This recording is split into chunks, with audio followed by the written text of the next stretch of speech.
Salum Nolela, mechi ya Yanga na Azam, awali mechi ya Mashujaa ilionekana kama ni kikwazo katika kuweza kufikiria mechi ambazo ni ngumu mbele ya Yanga ambazo kwa zimesalia mechi 5. Sasa zimebaki mechi 4, lakini kabla ya mechi ya Azam ni dhidi ya Fountain Gate ambayo itakwenda kulindima pale Arusha.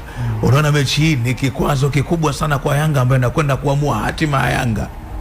Mimi kwangu hii ndo naona ndo mechi ambayo kama Young Africa kwangu watashinda, wana nafasi kubwa ya kuwa mabingwa. Yaani nikiangalia kwa sababu kila siku unaweza kusema labda fulani, lakini kila siku unaona hizi timu za kawaida wanafungwa tu kiwepesi tu. Kwa mfano kama mechi ile ya Mashujaa inachezwa Kigoma, hii Mashujaa Young Africa, lakini the way ambavyo mechi imechezwa walivyowafunga ndio inazidi kusema kwamba, yani kunifanya mimi niweze kuamini kwamba mechi ambayo itakuwa kikwazo ni zidi Azam. Manake hii ndio timu ambayo hata mtu akikuuliza kwamba Azam ana uwezo wa kumfunga Yanga, unasema yes, ana uwezo wa kumfunga Yanga kwa sababu ameshafanya hivyo. Hata msimu uliopita alishamfunga Young Africa.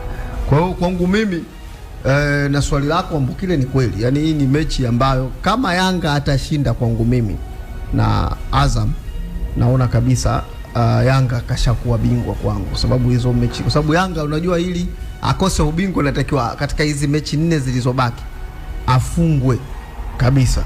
So draw bado kwake nzuri. Umeelewa, kutokana na kanuni za ligi yetu. Sasa nani draw atapitwa alama moja na Simba kama Simba kishinda? No. Sawa. Service kapitwa 2, Yanga kampita 2, Simba manaka kidraw anaongeza moja, zinakuwa wanakuwa sawa. Ana drop point, anarudi kuwa sawa na Simba. Ndio hiyo unasema kama Simba naye atakuwa ameshinda zote. Bado sasa ndio nilikuwa nasema bado ni mbaya pia. Yani ni nzuri pia kwa Yanga vile vile draw. Kwa sababu issue ya head to head wao iko sawa, ukija issue ya magoli wao wako sawa.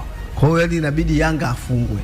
Sasa ndio maana nakwambia hizi timu zingine ukiziangalia kuchukua alama zote 3 kwa Yanga muda huo anataka ubingwa, ndio sioni iko kitu kikitokea kwa urahisi. Ndio maana nasema mechi ambayo kwangu mimi naona Yanga ni, lakini kama ataweza kupata matokeo, shughuli mimi kwangu naona itakuwa imekwisha kwa msimu. Kwa hiyo ni mechi ya tarehe kwa ni ngumu kwa Yanga tena.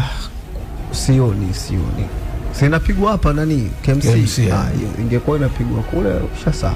Uliposema Yanga inashinda mechi zake kiwepesi katika wapinzani ambao walikuwa nakutana, uko na maanisha nini?